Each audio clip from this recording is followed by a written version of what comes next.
All right, everyone, so the last part of our back rehab is start getting some core strength and start strengthening the glutes and the adductors and basically the entire posterior chain. So we're going to do that using a block or a towel. So the first thing we're going to do is we're going to put the block between our knees and our feet are together. Hands are externally rotated. Okay, I'm going to, first thing I'm going to squeeze this block as hard as I can. Then I'm going to roll my hips under, tuck and hold for 5 seconds. Okay, make sure your hips are even and you're actively right now pressing down through your heels, your big toe, and the outside of your hands and your thumb. Slowly pulling your hips back down. Again, I'm going to roll my hips, squeeze the block, keep that tension in my low, my adductors, the inside of my legs, and I'm going to press to the ceiling and back down. If that causes pain, you can take the block out, put your feet out wider, roll, lift, hold for 5 seconds. You're going to want to do 15 reps, okay? Do it without pain. Next, we're going to stay in that position. I'm just going to use a towel now, okay? Again, the most important part that you guys know is you're pushing down through your ribs. So lift up your legs and push down to your ribs. So if you put your hand on your back, you should be able to crush it.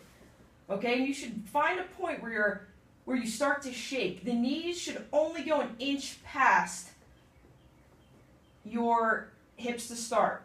Okay, if your back feels better, you can start to look. My heels are going to stay close, and I'm never going to arch my ribs. They're pushing down. The whole key to this is, can you touch the ground while driving your low ribs and your low back into the ground? That's going to get your low back strong, not by doing this hyperextended stuff. Push your ribs and your low back into the ground.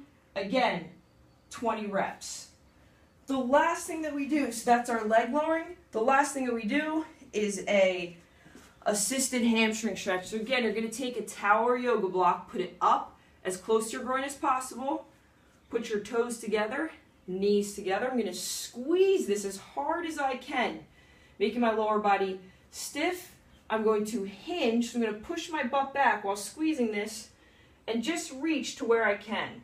So I'm crushing the towel, and that's about as far as I can go. And now I'm going to come up nice and slow. Again, I don't have any roundness in my back. I'm just going to squeeze this and push my butt like I'm pushing it against the wall and come back up.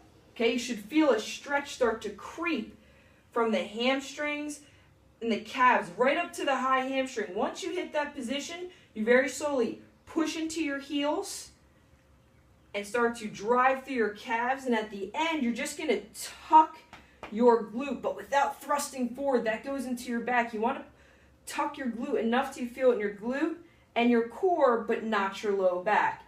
Again, so these are our squeezed hinges, and we're going to do 10 to 15 of those every single day. So recap. We have the hip bridges with a block or a towel, or if that's not possible, just do regular hip bridges. Next, we go into the leg lowering where you maintain pressure into your low back. So the most important thing, that when the legs start to drift, and if you notice when I was doing them, my heels were staying very close to the butt. Do not throw your legs far away from your body. That is not good for your back. Do what I did. Drive the ribs into the ground until they shake and just drift your heels away. 10 reps if you're in pain. 15 as you're starting to get better, 20 as you're on the mend, and last but not least, start working on some hinges. Again, 10 if you're in pain, 15 if you're on the mend, 20 for rehab. So it's Adrian Ortiz, AMO Fitness, www.amofitness.com.